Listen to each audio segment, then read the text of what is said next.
The Laws of Ascension, Chapter 19, Boar. That's enough fishing for today. Cyrilda shouts as Lorik gets his spear ready. Lorik sighs before turning back to the others. As he starts walking through the river, he suddenly stops and turns around. He runs to the other side of the river and waits on the edge. Water drips from his soaked clothes and hair as he waits. A few moments later, just before Cyrilda shouts again, a boar runs out of the tree line. A giant spider about 2 feet tall chases it. It has 8 legs and is black. There's no other color anywhere on it. The eyes blend into the spider's body. The spider stops a few feet away from the trees. It shrieks and raises its front legs before turning around. The boar slows down before walking over to the water. The boar walks right next to Lorik without batting an eye at him. It glances warily at the others across the river. After a moment of staring, it turns away and starts drinking. The others look surprised to see the boar not care about Lorik next to it. Lorik raises his spear and thrusts it into the boar. The boar notices it too late and can only jump. It avoids the spear to the heart, but the spear still pierces deep into it. The boar tries to run, but Lorik jumps on it. He wraps an arm under its head as his chest is on its back. Lorik twists his arm and snaps the spear in two. He raises the snapped end of the spear up and slams it into the boar's head. It cuts in and kills the boar instantly. Lorik gets off it before tossing it over his shoulder. He walks back across the river with the boar's blood leaking down his body. "Rowan, do you know how to gut fish?" Lorik asks. "I do," Vera says while standing up. "Would you start gutting and cleaning them? I'm going to get some more branches to hang this up by," Lorik says before walking back to the way they came. He dropped the boar down near the river next to them. "I really shouldn't have let him fish," Cyrilda says, causing the others to laugh. Rowan helps Vira gut and clean the fish Lorik caught. They clean the fish in the river after gutting them. Sarah sorts the food and cracks open the white nuts. Inside each white shell are 2 small white nuts. They're smooth and circular. The entire nut is similar to peas and pea pods. After a few minutes, Lorik returns carrying 2 10-foot-long branches. There's a vine around his shoulder, and his pockets are stuffed. Each branch has been stripped of its branches and leaves. Lorik sets them down next to the boar and cuts one into 3 long pieces. "Why'd you bring back that much wood?" Sarah asks as Lorik cuts. "Some's for a fire, while the rest is to hang the boar." Lorik replies before cutting 2 of the 3 pieces. He cuts them to be 6 feet tall. Then he cuts the third to be 3 feet tall. He cuts holes in the tops of the 2 6-foot-tall branches to fit the 3-foot-tall one. Then he digs 2 holes with his soul sword. He uses the flat of its blade like a shovel. He places the 2 tall branches in each hole before sticking the smaller one through the carved hole. He then takes the vine and ties the boar to it. He hangs it upside down, with its back feet tied to the branch. Lorik cuts along the boar's stomach to drain the blood. The blood pools into a small path he made leading to the river. "I really shouldn't have let you fish," Cyrilda says as he finishes. At the same time, Vera and Rowan finish gutting and cleaning all the fish. "How are we cooking the fish?" Rowan asks. "We should roast them over a fire. If we can find some twine, we could stuff them first," Sarah says. "What would we stuff them with?" Sarah asks. "I found the perfect thing for that," Lorik says with a smile while reaching into his pockets. He pulls out a handful of demon root in each hand. "No," Rowan says, causing Vera to laugh. "We'll only put them in ours," she says before standing up. She leaves to find something to use as twine for the fish. As she does, Lorik carves a small wooden bowl from the branch. It's crude, but works for what he needs.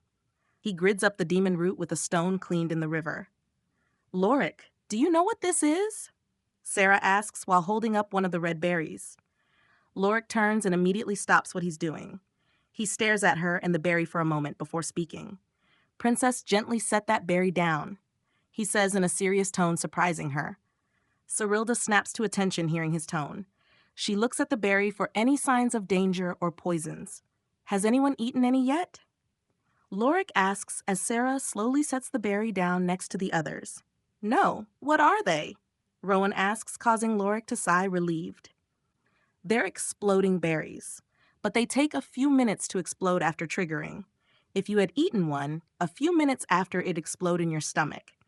It has a high death rate as it destroys your stomach and lets the acid inside start burning you inside out. Lorik says, causing Sarah to look at the berries with a trace of horror. Vera returns at this time and looks confused at Sarah's expression. Lorik fills her in on the berries and she gets shocked too. She was planning on filling a few fish with those berries, so she's glad Lorik told her about them. Where did you learn about these berries? Cyrilda asks as Lorik and Vera start filling some of the fish with the ground-up demon root. They're an alchemy ingredient, and I read about them in a book. I've sold them a few times before, so I can recognize them now. But I also like them, just because I find them interesting. The reason they explode is because of their juice. It's explosive and detonates with the slightest movement. The reason they haven't yet is because the berry keeps it sealed in its flesh. Lorik says before stopping and turning to Cyrilda, "Can I have my green ring back? I want to store them for later." "Can you use them?" "No offense, I just don't know how skilled you are. I can't in good conscience just let you have something that might harm you." Cyrilda replies as Rowan and Sarah get a fire started. They use the branch Lorik brought back after cutting it up. "Yeah, I should be able to. I've never used them before, but I know exactly what to do. I also have everything else I'll need to make a bottled explosion, so I'd really like them." Lorik replies, causing Sarah to turn her head. "How effective is a bottled explosion? I've heard Father talking about them being strong before, but he also said the capital walls wouldn't crack from them once." She asks, "It depends on the grade. All potions have grades determining their value and quality. The easiest example is healing potions. Low-grade healing potions would only stop bleeding at best. High-grade ones might completely heal a wound without leaving a scar. The ones I'm planning on making would be low-grade. They'd be strong enough to kill weaker monsters like goblins and wolves, but they'll only injure stronger monsters at best." Lorik replies. Cyrilda thinks it over before answering. "I'll give you the ring now, but you have to make the potion now," she says, causing Lorik to smile. "All right," he replies before she tosses the ring to him. She uses her own ring to take out a small table. Lorik uses that table to prepare the ingredients. As he does, the others start roasting the fish. Vera marked the fish with the demon root inside. The others have some herbs she had found with the twine.